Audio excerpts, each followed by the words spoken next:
Just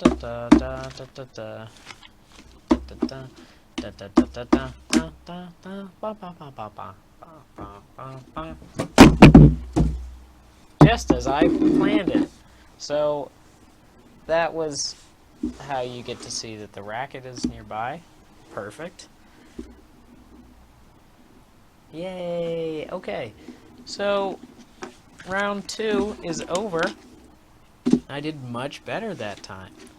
The whole thing's done, as I said already, but I decided to hold off on making the video first just because couldn't find a clean shirt nearby. Wish I had a better reason.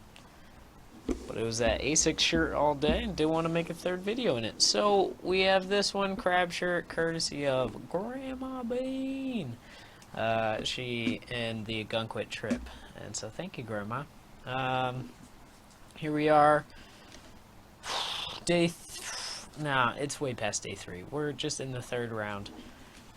We have a lot of mistakes on this half of the bracket, but the other side did very well, and I'm very excited about it. So anyway, I'm just going to dive right in here. Sonego took out Bublik, which is pretty crazy. I wasn't ready for that. Took him out in straight sets, too. Looked really solid, as far as I can tell. Again, I didn't really get to see too much. So what happens in a second is I'm going to cut in a clip of the tennis channel being the best best tennis open major final coverage ever. Somewhere. I'll cut it in probably right here. All right, a little bit of a rant coming up here. It's handheld mode, so sorry about the microphone. Wait. A little bit of a rant coming in. Microphone's very disconnected, and I'm doing handheld, and the camera's all. This is gonna be fun, neat. All right, we're just zooming in. So, what's going on right now is they're talking about the short little guy on the left. I can't say short. I'm short. It's his dad in the picture box on the right. They're talking about themselves. Not the tennis match that is going on. You can see the little score up in the scoreboard at the top of the screen behind the two telecasters. There's a live match going on behind them, and they're just talking about something else. This is what I have to go with all day. And this is the only one playing anything. Now they're going to it. Thank goodness. Oh, this guy's got hair for days. Okay, well that's it. Rant over, I guess, because they're going to start talking about the match now. What was that? That was long enough for me to get upset, go get my camera. Didn't have an SD card in it, so I had to put an SD card in.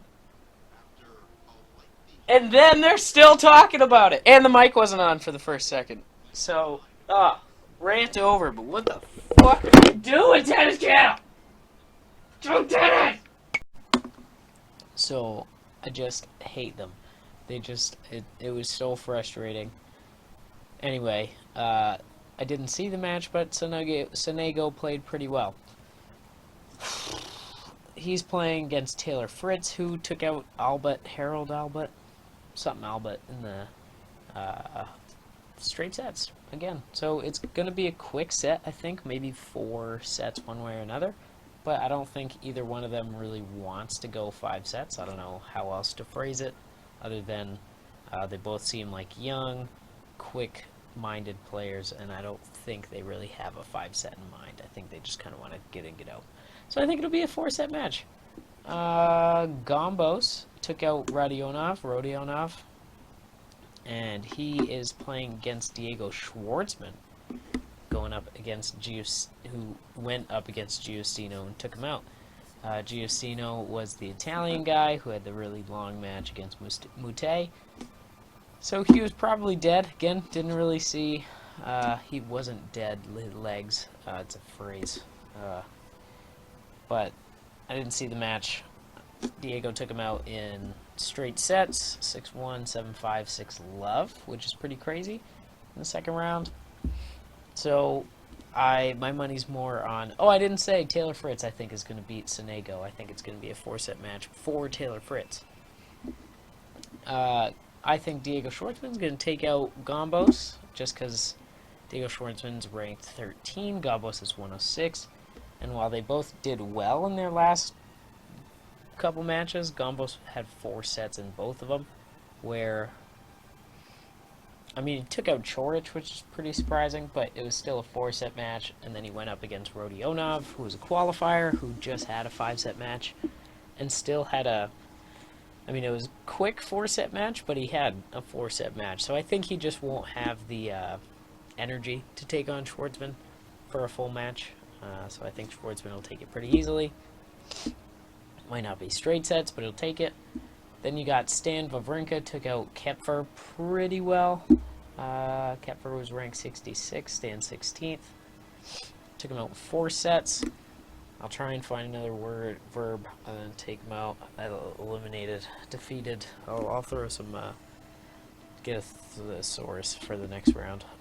Gaston is who Wawrinka is going to be playing against in this round.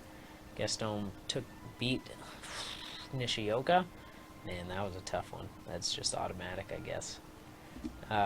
Nishioka played 4 sets against Gaston, and I was a little upset. I thought Nishioka was going to win, and I thought it was going to be closer, but Gaston really ran away with the sets he won, 6-4, 6-2, and then tiebreakers he won, only giving up 4 points, which is pretty crazy. So I think it'll be a close one for Wawrinka, maybe a 5-set match, just because Wawrinka is on the latter end of his career, which is unfortunate because he is such a great player, and I love Stan. He's so fun to watch. But he's getting up there, and hopefully he has the longevity to make a second push like Federer and Nadal are doing, but fingers crossed, knock on wood. Anyway, good match one way or another. Gaston's still a wild card, ranked 238, so he has heart. He'll fight. It'll be a big one. Casper Ruud took out Tommy Paul in 5 sets. Weird 5 sets. It was 6-1, 1-6, 6-3, 1-6, 6-3. Just all over the place.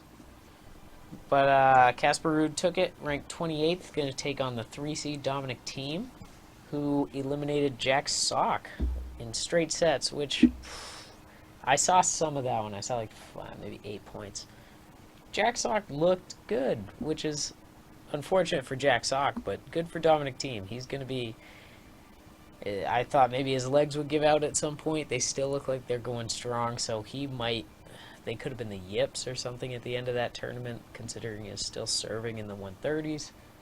It's hard to tell with Dominic Thiem what's going to happen, but if his legs hold strong, he's a force to be reckoned with, and I don't think he has anyone to really match that force until maybe Stan, depending on how he plays against Gaston, and maybe Diego Schwartzman, because I can't imagine Taylor Fritz really being...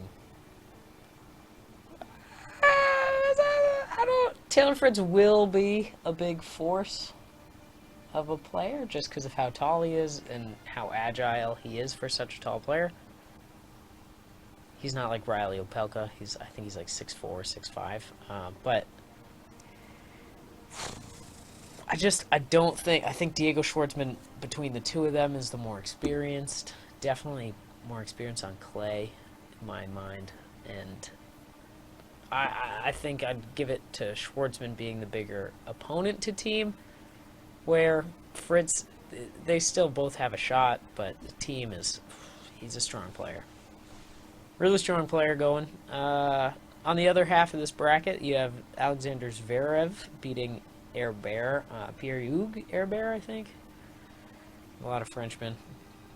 Not anymore, though. Pierre-Hugues Herbert lost in 5 sets to Zverev, who's going up against Marco Cecchinato, I believe. Yeah, Matteo Berrettini's on the other side. So Marco Cecchinato eliminated Landero. Don't know his first name. Juan Ignacio Landero? Maybe? I think so.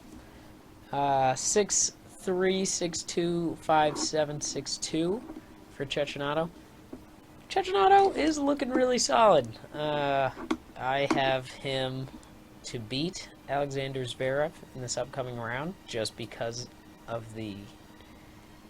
I don't know how to phrase it. Zverev, he played well, but he had so many mistakes in the air-bear match that if Marco Cecchinato plays how I think he's been playing. I didn't see any of the Lendero match. I only saw a couple highlights, and I didn't see any of the Dimador match. I saw highlights a couple days ago. He played really well. He's a force to be reckoned with, and I don't think Zverev has the power right now. I think Zverev's just going to be power. That's all I can think of. I think Zverev's just going to be outmatched, and Cecchinato going to... I don't even think it's a surprise. He's ranked 110th, and he's a qualifier this round, but I think Cecchinato is just making his way back up the ranks. I think he's a really solid clay court player who's going to give Zverev a run for his money in this one. Anyway, then you have Korea, who had the... I don't know where I was going with those words, who played against Benoit Paire. And took him out 4 sets. There we go. Took him out. It only took, 2 matches? Then, 4 matches, or 4 sets were pretty solid. I didn't see any of the Benoit Paire Korea match. No. And I didn't see any of their opponent's match, who is Jannik Sinner. Eliminated Bonzi. Don't know his first name. Didn't write that down anywhere. It's fine, because he's, out. Bonzi lost in straight sets. Jannik Sinner's looking really solid. He's ranked 74th. He's also Italian. There are 2 Italians in the whole draw so far. One on the women's. And at least that I know of. There could be more than one. But these are the first instances I've found with Italian last names not ending in a vowel, and I'm very surprised. One is Sinner, Jannik Sinner. He probably has some outside influence. And the other one is Trevisan. Trevisan? Something Trevisan. I don't know her first name. She played and beat some female that I usually root for. I'm not going to come up with right now. But Italian names usually end with some kind of vowel, and they're just like, nah, not us. Anyway, Jannik Sinner, I have taken Korea to lunch in that match. Jannik Sinner's put up straight sets in the last one, so I don't want to jinx him, but I think it's going to be a 4-set match, so not jinx it. Then we have Pedro Martinez Portero taking on Mikhail Kukushkin. Andrei Bublik, Mikhail Kukushkin, I think. The 88th seed, Martinez Portero, the 105th seed qualifier. I don't think he can be a seeded qualifier.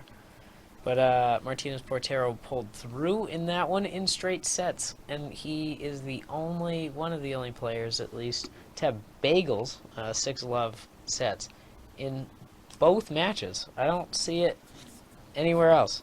So Martinez Portero, this is Pedro Martinez, you have to have that in there. Maybe Diego Schwartzman? Yep, Diego Schwartzman, the only player on this draw. Sorry for yelling right in your ear. Got excited to have 6-love sets in both first and second round. Also in 3-set matches. So, both doing very well on clay. Could be fortunate draws, but I think Martinez Portero just had the heart in a qualifier match in the first round. And then to get Kukushkin, it's not a softball match, but it's compared against Fanini. It's a softball there compared to a baseball. So he gets to take on Korda, the qualifying 212th seed, who took out Isner. Whoa, thank goodness. Someone had to get him. Bye, John Isner. He lost 6-4, 6-4, 2-6, 6-4 to Korda. Unfortunately, I think that's the end of the line for Korda. While he's doing well, this was a hard one, but just because Martinez Portero has the double bagel in both his matches, is why I don't think that's a proper sentence, is why I have him pulling ahead in the next round. And I think he might be able to do it in straight sets, but I would assume it's going to be more than 3 sets. It'd be really impressive to do that in 3 straight rounds, but I don't see that going in this round. I think the third round's going to be a lot closer across all sets. Except for the last one here, Rafael Nadal taking on Travaglia. I didn't really have to explain the Nadal win. He took on Mackie McDonald, who unfortunately did not win. Oh, Nadal doesn't even have 2 bagels. He got a bagel against McDonald here. Mackenzie McDonald, the U.S. man. He lost to Nadal. I mean, really not that surprising. The more surprising one was Travaglia, I don't know, won in 5 sets over Kei Nishikori. Man. But it's okay, because Kei Nishikori was getting worked on in the 4th set and ended up turning that around and winning it. So he could have lost sooner, but didn't. So he may have taken the legs that could have at least won Travaglia a set in the Nadal match away. So Nadal could still have a 3-set match here, thanks to Nishikori. But still unfortunate Nishikori's out. If anyone followed that train of thought, good for you. That was impressive that I think I kept it in a decent sentence structure, but God, what a sentence, huh? How long was that one? That was just... Anyway, Nadal take it on Travaglia. I think Nadal's going to win. It's a hard one to call. Anyway, that's probably the tapping on the table that people are talking about. Because I don't realize that the microphone's... Yeah. We'll see. I don't know. Anyway, the next half of this match, or bracket, is what I'm very excited about. So we'll see how that goes. But, oh, yeah. So... No, I'll explain that after the next video. That's the end of this.